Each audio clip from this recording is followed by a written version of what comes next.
Now to our developing story this morning. The foster parents of 5-year-old Hassani Campbell are due in court early this week. The couple was arrested Friday in connection with the boy's disappearance back on August 10th. Investigators now say this is a homicide case, not a missing persons case. Lewis Ross is being held on suspicion of murder. Jennifer Campbell's being held in custody on suspicion of being an accessory to murder.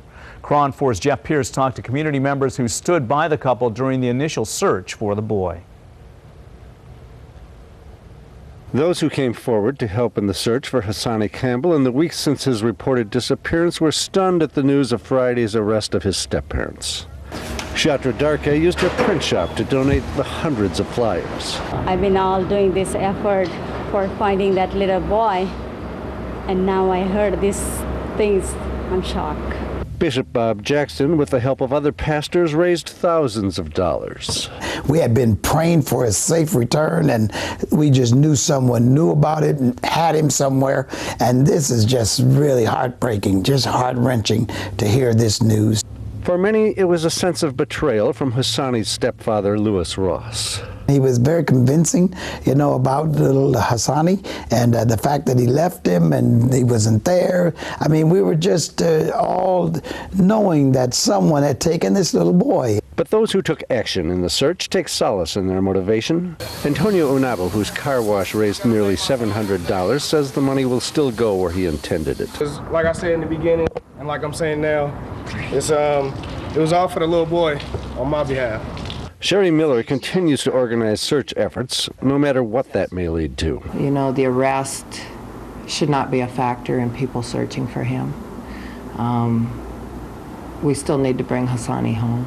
And even in the face of disappointment, no other course of action could have been taken. Even to find out what has happened in the end, I still think that all that participated in this thing should be encouraged to know that this is the right thing to have done. In Oakland, Jeff Pierce, KRON 4 News. And still ahead on KRON 4 News Weekend, we'll have an update for you on that wildfire that's burning near Los Angeles and threatening thousands of homes there. And also here in the Bay Area, a big break in the weather should cool down places like Walnut Creek as we take a live look outside. We'll be right back with a forecast. We are back on KRON 4 News Weekend. We want to take you live down to Southern California and take a look at the smoke being caused by that massive wildfire in the mountains above Los Angeles. That fire is surging in every direction. In one single day, this fire has gone from being a modest threat to now where it is this morning, a danger to some 10,000 homes. The blaze has nearly tripled in size, in triple-digit heat yesterday, and that led to the evacuation of 1,000 homes in the area. All told, 3 people have suffered burns and 3 homes have been destroyed. More than 31 square miles of dry forest land have been scorched by this fire, and at this point this morning, it's just 5% contained. Let's bring it back home here for the weather forecast. It's going to be much cooler compared to the past couple of days around the Bay Area, and there you can see why. That layer of fog is going to keep temperatures about 10 to 20 degrees cooler compared to yesterday. Let's get the full check of the weather from Jacqueline Bennett. Well, let's take a look at this flood watch that remains in effect out there this morning. We talked about it. Back to our typical summer pattern as we make our way through the week. Typical summer pattern sounds pretty good. Thank you, Jacqueline. Now to count down to the shutdown of the Bay Bridge. Only 4 more days until the bridge is shut down in both directions over the long Labor Day weekend. KRON4.com is your one-stop website for details on how to get around the shutdown. And KRON 4's web producer, Kimberly Sakamoto, has a look now. We've built a special webpage dedicated to helping you prepare for the Bay Bridge closure. All you have to do is go to the front page of KRON4.com, click on the countdown clock on the right-hand side of the page that says Bay Bridge Countdown to Shutdown, and it will take you here, where you'll find all the KRON 4 video coverage, including information about why the bridge is closing for 4 days and where you'll be able to find temporary detours.